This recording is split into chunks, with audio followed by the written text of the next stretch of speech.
Good day, everyone. Welcome back to the philosophy of the human person. Why is there a need to philosophize? Philosophizers have often wondered and argued about the role of philosophy in man's life. One view is that each one of us is a philosopher, whether or not we have studied philosophy. We all have the potential to philosophize since we have the tendency to wonder and doubt.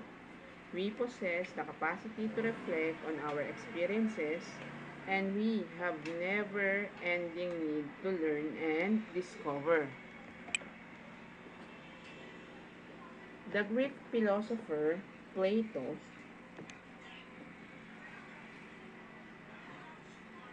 traced man's need to philosophize to his sense of wonder. Whenever we are confronted with an experience, we always wonder how it came about. Man's overbounding curiosity drives him to ask questions, some of which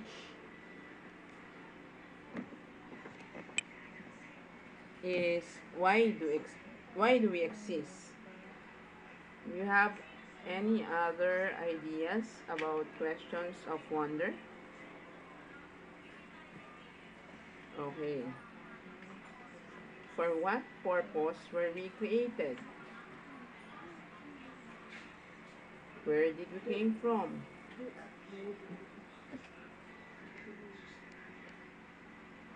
Consider a small child's curiosity about all things around him,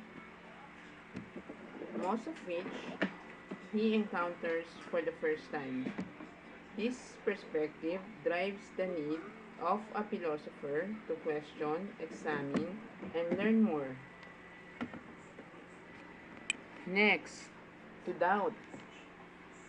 The 15th century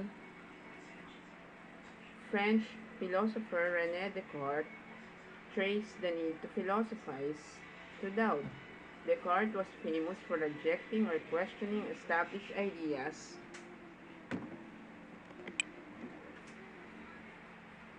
and he even went as far as doubting his own ideas. His method of examining ideas and perspectives became the basis of critical thinking and analysis in the sciences. For example, a scientific hypothesis must be first tested and verified before it is accepted as a truth. In life, we will be faced with several ideas and arguments which present themselves as truths. A critical and questioning perspective is necessary to determine if indeed these ideas or views are correct or true. Next, the 20th century Swiss-German philosopher Karl Jaspers saw the need to philosophize because of experience.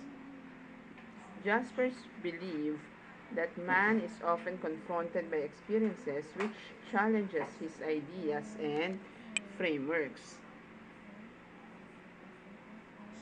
Jaspers called these experiences limit situations, and these are often accompanied by feelings of helplessness, anxiety, or dread. For Jaspers, philosophy provides use or means to understand adverse or challenging conditions and to rise above them and gain new knowledge and perspectives. Lastly, we need to philosophize because of the love of wisdom. We need to philosophize because it is driven by the love for wisdom. To love wisdom is to have an insatiable desire for truth. A philosopher does not seek knowledge to claim ownership of it, and one who engages in philosophy is not satisfied with figuring out the answer to a question. He seeks to continue to question, to probe, and to discuss in order to get to the bottom of the things. The philosopher who exemplified this perspective was Socrates. He gained fame for his curiosity and his constant debates with many of the intellectual elite in Greece. Socrates is famous for having said, "I know that I do not know," and it is an accepting this state of ignorance that one can begin to learn and understand. By expanding our knowledge through philosophy, we began to realize that learning is unceasing. There's a lot more to learn and experience in life. Socrates is also recognized for his motto, "The unexamined life is not worth living," and nowhere is it more appropriate to embark on philosophy than in an examination of your own life. What are the practical uses of philosophy?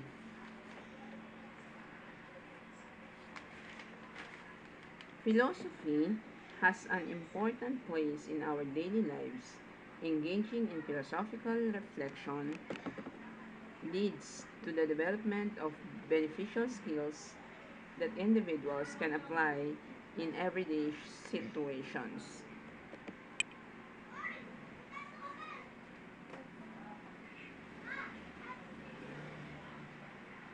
Knowledge of philosophy can contribute to self-development.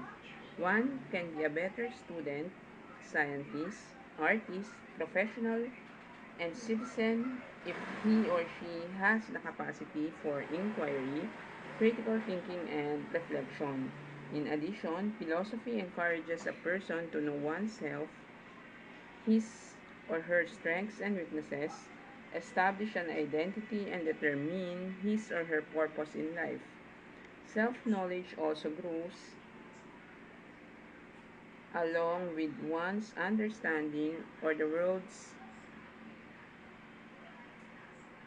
and this is essential to the realization of the self.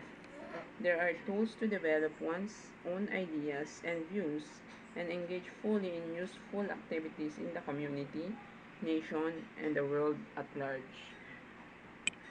Next,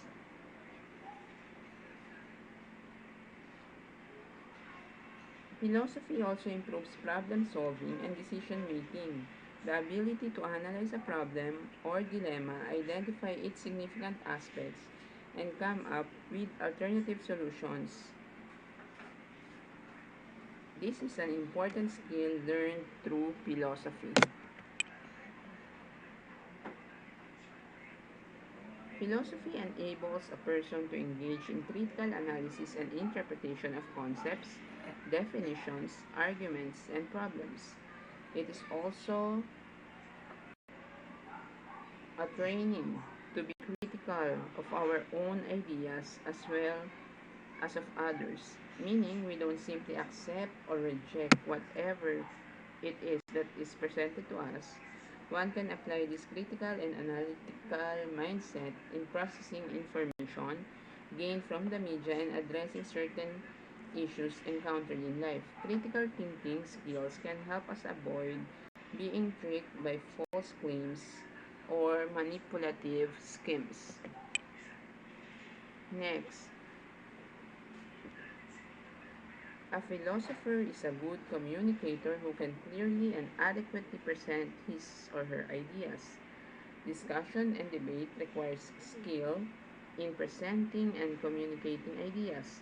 Philosophy can also help us be more open to new and different ideas. Communication skills are also enhanced by the study of philosophy because it trains us to be very clear and precise about our thoughts and sentiments in order to express exactly what we want to say. Finally, we need philosophy for wisdom. Wisdom is one intended product of philosophizing, and this refers to a person's ability to apply knowledge to daily life, particularly in making sound choices and judgment. So I hope you understand our lesson for today. For our assignment, I want you to answer, how can philosophy help you succeed as a student? And number two, how can philosophy help you become a productive individual and citizen? I want you to answer that in your notebook, and I will check it in the Google Classroom for our asynchronous class. Thank you very much, and God bless. That's all for today.